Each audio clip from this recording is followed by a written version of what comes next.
Becoming an ultra successful person is much simpler than most people think. In fact, if you avoid these 5 key mistakes, there's a good chance that you're going to become tremendously successful. The problem is, most people are, frankly, wasting their life.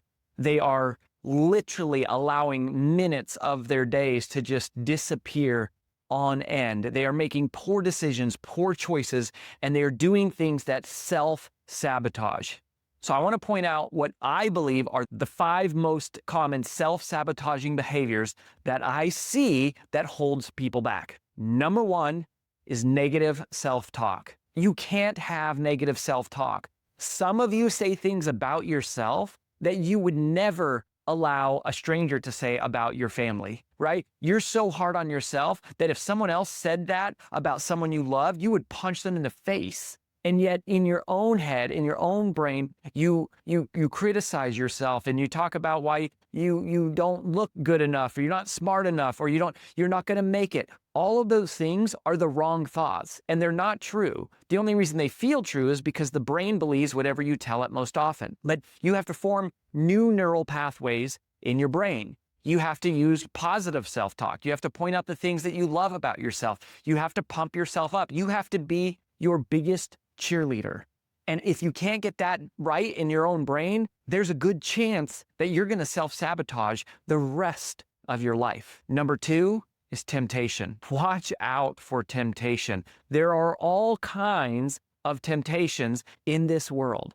And what you have to remember is that indulgence is nothing more than a creditor that charges you interest. So whether it's sexual temptation, it's spending temptation, it's substance abuse temptation, you have to be someone who says, I'm not going to give in to the things that feel good in the short term, but cost me in the long term. I'm not going to compromise the things that I want in life for the things that just feel good in the short term. Because those temptations become addictions, those addictions become prisons, those prisons keep you trapped and stuck from ever being able to achieve the things that you want to become, that you are capable of becoming, that you are meant to become. So you have to watch out for temptation. Number 3, avoid hanging around fools. If you hang around fools, you will become a fool. If you hang around people who are wise, you will become wise. And that might sound harsh, but I promise you it's true. If you are spending your time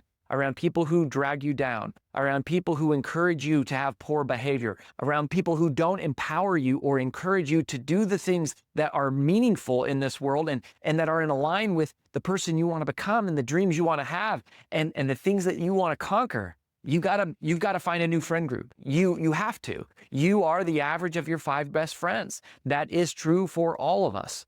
And if your friend group is moving in a direction that is different than the direction that you want to move in, you've got to find a way to be around different people. Hang out with fools and you will become a fool. Hang out with the wise and you will become wise. Number 4 is entertainment. Now, I know when I say entertainment, you might reject this one. You might resist this one. You go, what's wrong with entertainment? Well, on the surface, nothing is wrong with entertainment. I love being entertained. There's value. There's a healthy amount of entertainment that can be good. The problem is that so many people are wasting their life being consumed with entertainment. The average person in the United States watches 27 hours of television a week. Meanwhile, they complain that they don't make enough money, they don't have time, and they can't do the things they need to be healthier and more productive and have more fulfilling relationships. But when you look at the calendar, you go, how much time are they just watching TV or Netflix or zoning out? Video games is another one. Look, I grew up playing video games. There are some video games that are super fun and exciting.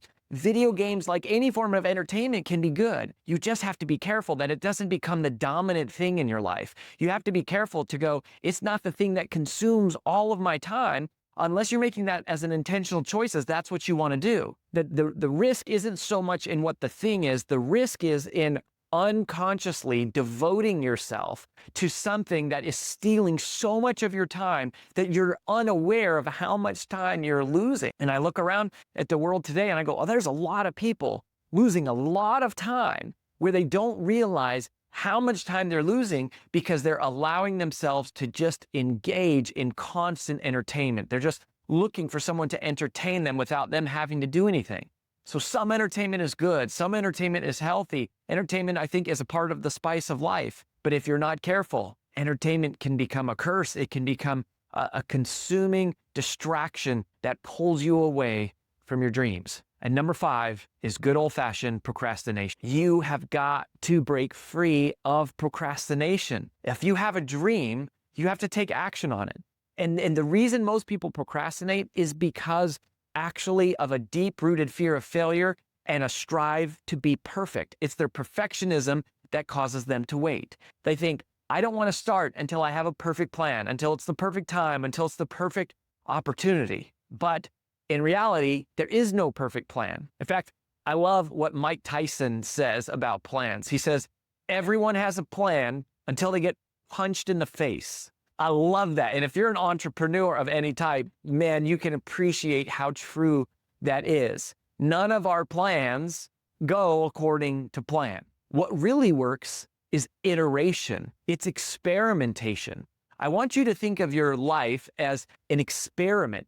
Don't think of it as something that has to be perfectly orchestrated in advance. It doesn't have to be a perfect blueprint. In fact, every successful person I know views their life and their business more as an experiment. They're constantly creating and then testing and modifying and tweaking. And they take action and then they modify. They course correct. They don't sit back and wait and try to chart the perfect path and account for every single thing that could go wrong. In fact, I've come to realize that the reason why straight A students often aren't the most successful entrepreneurs, the reason why straight A students aren't often the richest people is because they have such a high demand for perfectionism. They want to know everything that's going to happen before it happens. And they're so smart that they spend time thinking about and predicting all of the things that could go wrong. Meanwhile, a lot of C and D students make fantastic entrepreneurs and they make very wealthy, successful people. Why? Because they don't overthink it. They take action. They go, oh, that's a good idea. We should try that. And then they try it and they go, oh, that didn't work. Let's adjust and let's tweak and let's test. And they're overcoming procrastination. So this is what it takes to break free from wasting your life. And if you don't do these 5 things, there's a great chance you're going to be successful by default. If you don't allow yourself to have negative self-talk, if you don't allow yourself to fall victim to temptation, if you don't allow yourself to hang out and keep the company of fools, if you don't allow yourself to become addicted to entertainment, and if you don't allow yourself the indulgence of procrastination, then by default, you will likely become an ultra successful person.